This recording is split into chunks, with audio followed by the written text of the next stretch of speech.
하나님이 세상을 이처럼 사랑하사 독생자를 주셨으니 이는 그를 믿는 자마다 멸망하지 않고 영생을 얻게 하려 하심이라. 우리 각자는 각각 다른 환경 속에서 살아왔습니다. 우리 각자의 부모님들이 다 다릅니다. 이런 스타일도 있고 저런 스타일도 있고. 그래서 부모님에 대한 기억들도 각각 다를 것 같습니다.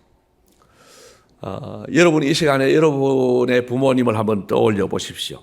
여러분에게 부모님은 어떤 분이셨습니까? 마음으로 한번 대답을 해 보십시오. 제가 1번, 2번, 3번 부류를 말씀을 드릴 텐데요. 1번은 나의 부모님들은 나에게 좋은 추억을 많이 남겨주셨다. 우리 부모님 참 좋은 분이었다 하는 분입니다. 2번은 정반대로 나의 부모님들은 나에게 좋지 못한 기억을 많이 남겨주셨다. 좋은 거는 추억인데 좋지 못한 거는 기억입니다. 생각보다 부모님, 그 중에서도 특히 아버지에 대한 나쁜 기억으로 평생을 고통받는 분들도 꽤 많이 계신 줄로 압니다. 3번은 좋은 추억도 남겨주셨고 나쁜 기억도 남겨주셨다. 이런 1번, 2번, 3번이 되겠습니다. 3번에 해당되는 분들은 좀 평범하겠죠. 부모님들이 좋은 추억도 남겨주고 또 나쁜 기억도 남겨주는 이것이 평범할 수 있습니다. 그런가 하면 1번에 속한 분들, 부모님들이 나에게 참 좋은 추억을 많이 남겨주셨다. 우리 부모님 참 좋은 분이다. 라고 마음속으로 생각하는 분들이 계시면 그분들은 정말 복을 많이 받은 사람인 줄을 아시기를 바랍니다. 그런 사람이 흔치 않습니다. 우리 부모님들은 나에게 참 좋은 추억을 많이 남겨주신 좋은 분들이다. 이런 추억을 간직하고 사는 사람은 정말 복을 많이 받은 사람들입니다. 지난 주일에 어린이날과 어버이날을 지난 주간에 보내었고 오늘은 어버이 주일입니다. 그리고 오늘 우리는 온 가족 예배로 모였습니다. 청년들, 학생들, 어린이들이 기도와 성경 봉독, 찬양으로 예배 순서를 맡기도 했습니다. 그리고 오늘 어른들은 청년 학생들이 준비한 꽃도 가슴에 달았습니다. 오늘 저는 이 뜻깊은 시간에 하나님 아버지가 어떤 분인지 생각하고 또 우리가 하나님 아버지를 닮은 좋은 부모가 되기를 소원합니다. 그리고 혹시 부모에 대한 좋지 못한 기억이 있는 분들은 부모님들을 조금이나마 이해하고 용서하는 출발이 오늘 이 시간에 있기를 소원합니다. 오늘도 세 가지로 나누어서 말씀을 드리는데요. 첫째로 하나님은 독생자를 주시기까지 우리를 사랑하신 아버지이십니다. 우리의 인간 부모를 생각하면 복불복처럼 느껴집니다. 금수저, 흙수저 이야기도 있습니다만 부모의 영향이 자녀의 삶에 너무 지대한데 중요한 것은 우리가 부모를 선택할 수 없다는 거예요. 다시 말씀드립니다. 부모는 선택할 수 없이 우리는 우리 부모님 밑에 태어났는데 좋은 부모 밑에 태어난 사람은 복을 많이 받은 반면에 좋지 못한 부모 밑에서 태어난 사람은 참 평생에 그것이 아픔이 되는 이런 일들이 있다는 겁니다. 신체나 건강도 부모 영향이 큽니다. 제가 가발을 쓴 지가 이제 8년 됐습니다. 근데 익숙해질 만도 한데 지금도 귀찮습니다. 그래서 할 수만 있으면은 그냥 편한 자리 같으면 벗어놓고 모자 쓰고 나갑니다. 그런데 거울을 보거나 사진을 보면은 안 쓸 수가 없습니다. 10년 전에 찍은 사진을 봐도 70살 된 것 같습니다. 그러니 안 쓸 수가 없습니다. 억울하죠. 근데 진짜 억울한 사람은 따로 있습니다. 제 고종사촌 동생들입니다.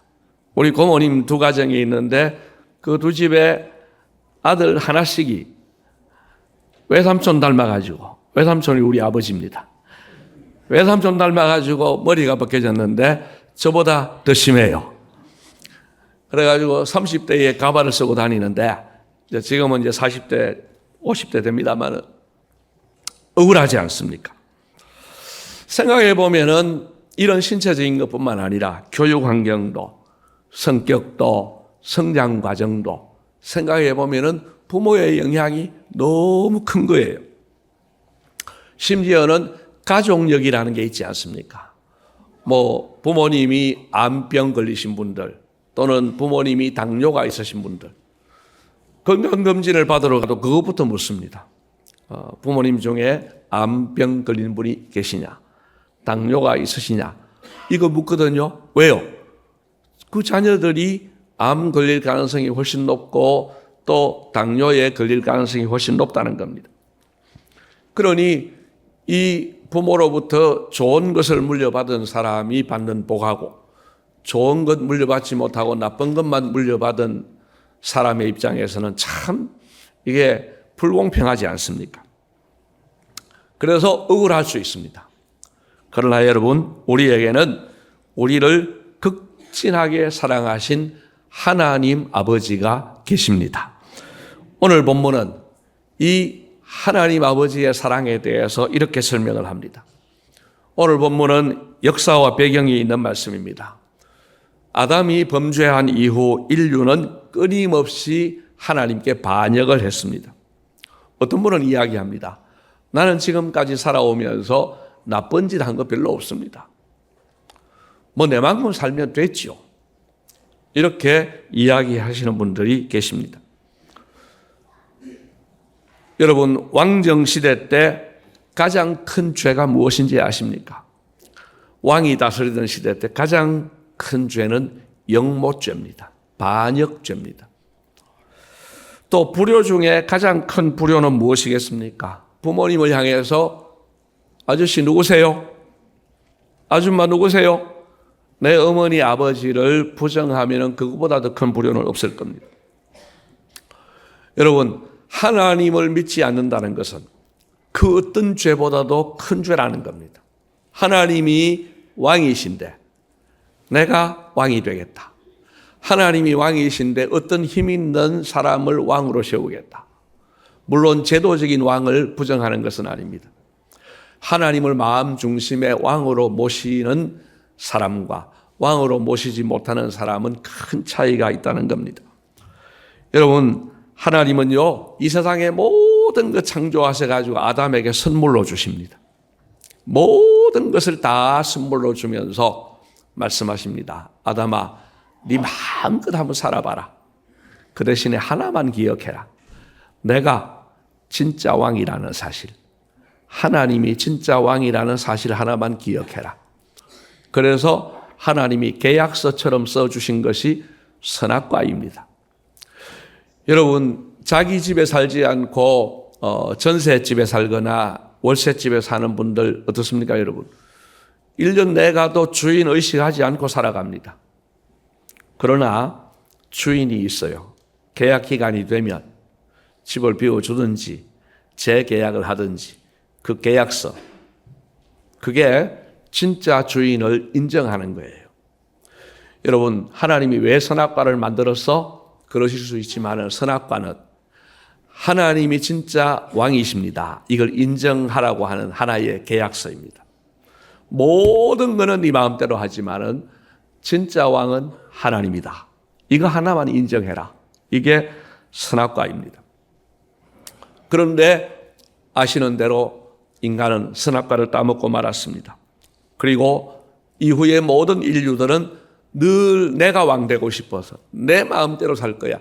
내 뜻대로 살고 싶어. 그럽니다. 그런 인류를 향해서 하나님이 선지자들을 세워서 경고하십니다. 그렇게 살면 망한다. 그렇게 경고하셨습니다. 이것이 구약 선지자들의 경고였고 예수님보다 6개월 먼저 사역을 시작한 세례 요한의 경고였습니다. 세례 요한의 경고가 요한복음 1장에 기록되어 있습니다. 그런데 오늘 3장에서 예수님께서는 결이 전혀 다른 말씀을 하셨습니다. 새로운 길을 선포하셨습니다. 그것이 오늘 본문입니다. 여러분 요한복음 3장 16절 오늘 본문 말씀을 다시 한번 우리 같이 읽어보시겠습니다. 여러분 한번 읽어주시기를 바랍니다.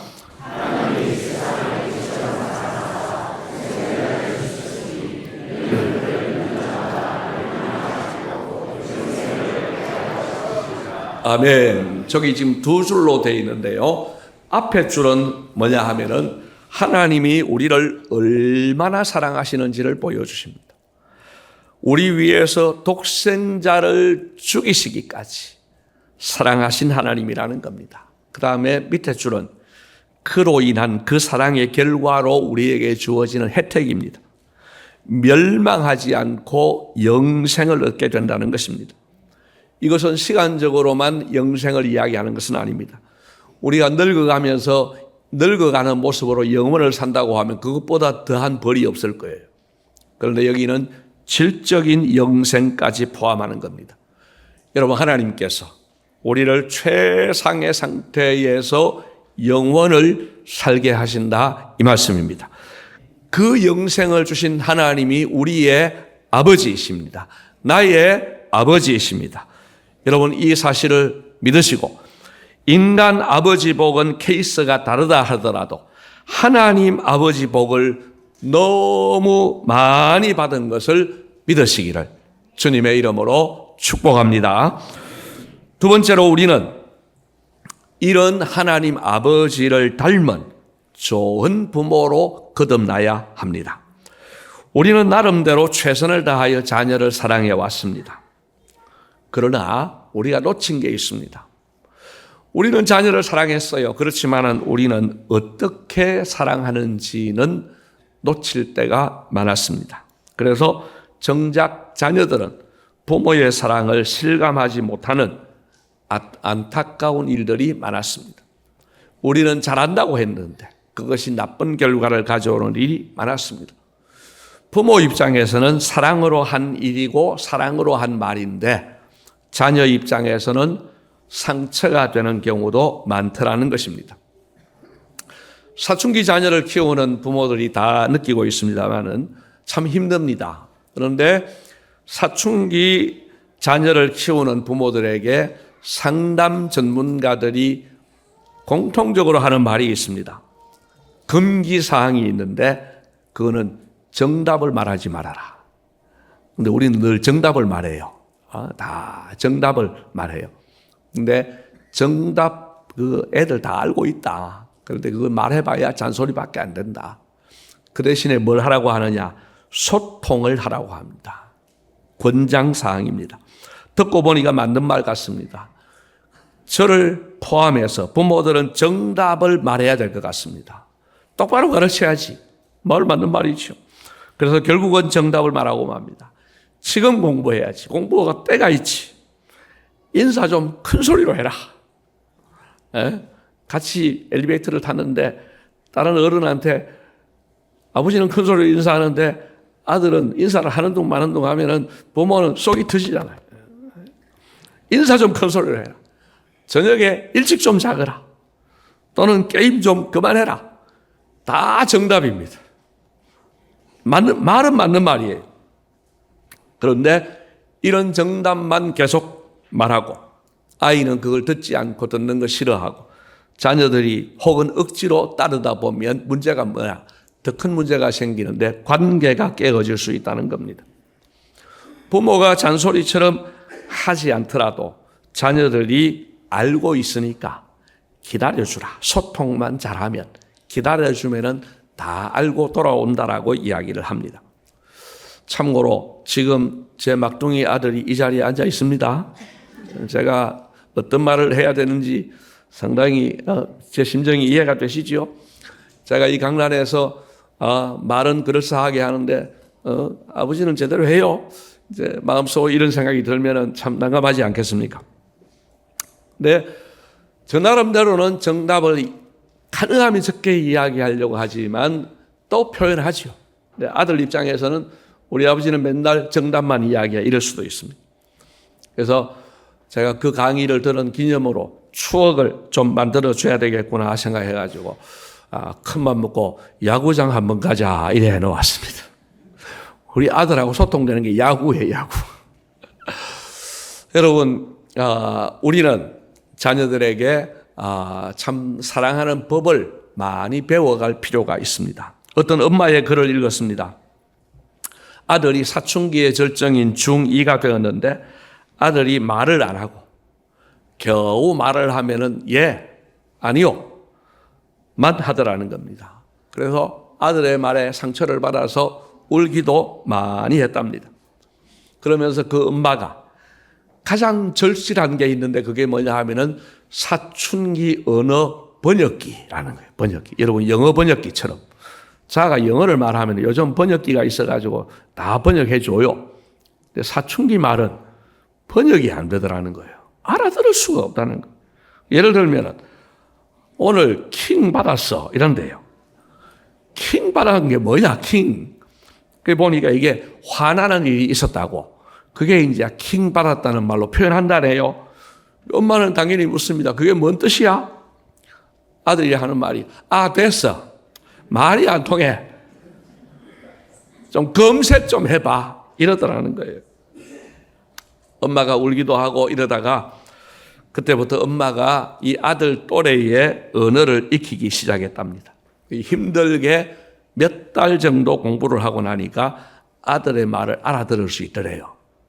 그래서 엄마가 아들의 말을 알아들으니까 아들이 놀라서 묻습니다. 엄마, 그 단어 알고 있었어? 어떻게 알았어? 너랑 얘기하려고 공부 좀 했지.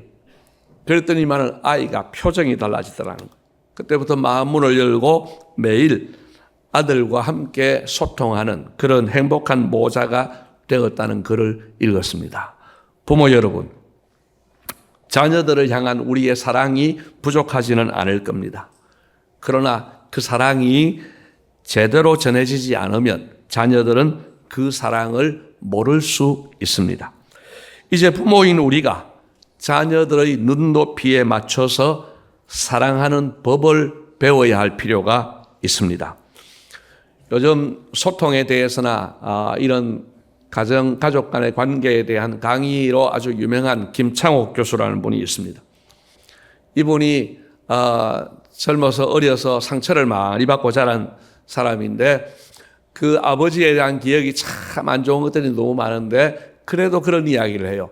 아버지가 어느 날 술 한잔 하시고 검은 봉다리에 포도 한 송이를 사가지고 오셨는데 그 포도 한 송이 사오신 것이 자기에게는 그래도 아버지에 대한 아름다운 추억이 되어 있노라고. 그러면서 부모들을 향해 하는 말이 어쨌든 자녀들에게 추억을 많이 남겨주십시오. 대단한 것 아니라도 사소한 것이라도 좋습니다. 이렇게 조언하는 것을 들었습니다. 여러분, 부디 우리 모두 하나님 닮은 좋은 부모 되시기를 주님의 이름으로 축복합니다. 그래서 우리가 좋은 부모로서 자녀들에게 기억되는 것은 우리의 행복이기도 하지만은 자녀 손들에게도 큰 복이 되는 겁니다. 마지막 세 번째로 우리는 좋은 부모가 되고 싶었지만 그러지 못한 우리의 부모님과 화해해야 합니다. 부모로부터 상처를 받은 사람이 의외로 많습니다. 그런 상처를 가진 사람은 자신이 행복하지가 않습니다. 자존감이 낮아서 늘 고통을 받습니다. 뿐만 아니라 자기도 모르게 자녀들에게 그 상처를 대물림할 가능성이 아주 높습니다. 여러분, 가정폭력, 자녀들 앞에서 부부싸움 안 하실 줄 압니다만은 자녀들 앞에서 고성이 오가면서 부부싸움, 치열한 부부싸움을 하면요. 자녀들은 얼마나 고통스러우냐 하면은 전쟁터에서 이 총알이 빗발치는 가운데에서 전우가 죽는 모습을 보는 그런 것 정도의 그 두려움, 무서움을 느낀다고 합니다. 그래서 자녀들 앞에 부부싸움 하는 거, 이제 뭐 다 지났는지 모르지만은, 정말 우리가 금기해야 되는. 제가 우리 아버지가 참 부부가 그래도 잘 지내는 줄 알았어요. 참 고맙게 생각하고 있어요. 그런데 우리 어머니 이야기를 들어보면은 참 많이 당하시더라고. 감사한 거는 우리 앞에서 우리 어머니하고 싸우지 않았어요. 그래서 얼마나 다행인지 몰라요. 여러분, 부모가 가정폭력을 행사했거나 부부가 심각하게 치열하게 다투었을 때에 그것이 자녀들에게 그냥 그대로 이렇게 보고 배워진다는 거예요. 그래서 마음속으로 절대로 안 그래야지, 나는 절대로 안 그래야지 하는 것도 있지만 그것보다 더 크게 작동하는 게 뭐냐 하면은 그것을 보고 배운 감정 표출법이라는 거예요. 화가 날 때 저렇게 하는 것을 봤다는 거예요. 그게 더 빨리 나타난다는 거예요. 그래서 우리는 자신과 자녀 손들을 위해서라도 부모와의 화해를 시도할 필요가 있습니다. 저는 저희 아버지에 대해서 이런 서운함이 하나 있었습니다. 대학을 가기 직전인지 대학을 입학해서 1학년 때인지 모르겠는데 뭐 가정이 너무 어렵고 하는 가운데서 아들이 대학을 다니니까 부담이 많이 되셨겠죠. 아버지께서 저한테 대놓고 공부 그만해라 그렇게 말씀은 안 하셨어요. 그렇지만은 이렇게 지나가는 말씀으로 하신 것이 네가 공부를 안 하고 돈을 벌어주면 좋을 텐데 라는 이제 말씀을 하신 거예요. 그 순간에는 다 우리 친구들 다 대학 가는데 아들 보고 어떻게 저런 말을 할 수 있나 하는 그런 생각이 들었습니다. 그러나 세월이 지나고 나니까 이해가 되었습니다. 당신께서는 국민학교 졸업하고 돈 버셨잖아요. 농사일하고. 우리로 치면 중학교 1학년 때부터 농사일하고 하셨으니까 20살 된 아들이 취업하는 것을 바라는 것. 그럴 수 있겠다. 그런 생각이 들어서 그냥 둘이 만나서 화해한 것은 아니고 제 마음으로 화해를 한 것이죠. 여러분, 부모님이 살아계시다고 하면은, 여러분 그 어느 순간에 아주 섭섭한 것들이 있다고 하면은 한번 대화를 한번 시도하십시오. 싸우려고 달려들지 말고 그때 왜 그러셨어요? 하고 따지듯이 하지 마시고 손이라도 잡고 화해를 위한 것이니까 말이죠. 아버지, 저 그때 참 서운했어요. 저 그때 참 무서웠어요. 아버지 왜 그러셨어요? 아버지도 그 당시에 뭘 몰라서 그랬겠지만은 이 아들에게 미안하다는 말 한마디라도 좀 해주세요. 그렇게 성숙한 자녀들이 부모님에게 그렇게 요청을 하면은 부모님이 화를 내실 분은 별로 없을 것 같습니다. 그렇게라도 화해가 되면은 참 좋겠다는 생각이 듭니다. 혹 부모님이 돌아가셨다면은 앞에 계신 것처럼 대화를 해보십시오. 그렇게 화해를 할 필요가 있습니다. 이렇게 부모를 이해하고 그 부모님과 화해를 하려고 할 때 기억하실 것이 하나 있습니다. 그것은 우리 앞세대 아버지들은 대부분 자상한 아버지를 경험하지 못했다는 사실입니다. 화내는 아버지, 매 때리는 아버지, 바람 피우는 아버지, 도박하고 폭력하는 아버지, 늘 술주정하는 아버지, 일제에 눌린 아버지, 전쟁과 가난으로 힘들었던 아버지, 장가도 일찍 가가지고 20살 되면은 장가가고 그 젊은 아버지가 그 어려운 상황 속에서 더 폭력적인 아버지 밑에서 자라난 우리 아버지가 아버지 노릇을 얼마나 잘할 수 있었을까. 그래서 사랑하는 마음이 있었지만은 우리에게 표현이 그렇게 되어지는 것에 대해서 우리가 이해를 하고 접근을 하면 좋겠다는 생각입니다. 그래서 그 험한 세상을 살아왔다 보니까 자식들을 키울 때 이 험한 세상 살아가려면 더 강해야 돼. 그런 마음 때문에 칭찬보다는 더 큰 것을 요구하고 더 강하게 자랄 것을 요구한 우리의 부모 세대를 이해하면서 그러면서 화해를 하면은 도움이 될 것이라고 생각을 합니다. 이제 말씀을 마무리하겠습니다. 주님께서 사랑하시는 성도 여러분, 가정의 달이 괴로운 분들도 계신 줄 압니다. 부모님이 일찍 돌아가신 분들 또는 찾아올 자녀가 없으신 분들 등등의 다양한 분들이 계실 겁니다. 우리의 사정들은 너무 많이 다릅니다. 그러나 공통적인 것이 하나 있습니다. 우리에게는 이해할 수도 없고 표현할 수도 없을 만큼 좋으신 하나님 아버지가 계시다는 사실입니다. 세상이 힘들어도 우리를 이처럼 사랑하시는 하나님 안에서 하나님의 가족이 된 것으로 인해서 기뻐하시고 행복하시기를 축복합니다. 또한 부모님들과 좋은 관계를 회복하면 좋겠습니다. 추억을 남겨주신 부모님께 대해서는 더 고마워하고 나쁜 기억을 남겨주신 부모님은 이해하고 화해를 시도하면 좋겠습니다. 마지막으로 우리의 자녀손들에게는 눈높이를 맞춘 사랑을 하십시다. 사랑을 지금보다 더 많이 표현하시고 더 많이 소통하시고 그래서 하나님께서 우리의 자녀손들을 잘 키워달라고 또 끝까지 기도하시고 그래서 우리가 자녀손들에게 좋은 부모가 되고 조부모가 되면은 얼마나 좋겠습니까? 오늘 이 짧은 시간에 여러분들을 다 설득하려고 하는 것은 아닙니다. 그러나 오늘 받은 이 말씀을 깊이 생각하면서 우리가 좀 더 늦은 것 같지만은 가정을 회복하면 좋겠습니다. 부디 우리 모두의 가정들이 하나님 은혜 안에서 더 행복하시기를 주님의 이름으로 축복합니다. 좋으신 아버지 하나님 감사합니다. 오늘 어버이 주일을 맞이하여서 온 가족 예배로 드립니다.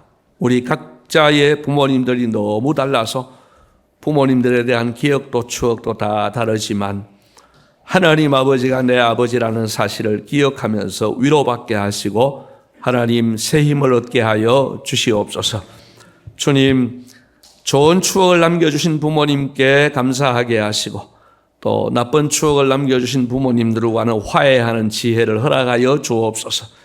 또한 우리의 자녀들에게는 더 좋은 부모가 될 수 있도록 주님 우리에게 지혜를 더하여 주시옵소서. 그래서 우리의 가정들이 더 행복한 가정들로 새롭게 세워지게 하여 주시옵소서. 감사하옵고 예수님 이름으로 기도드리옵나이다. 아멘.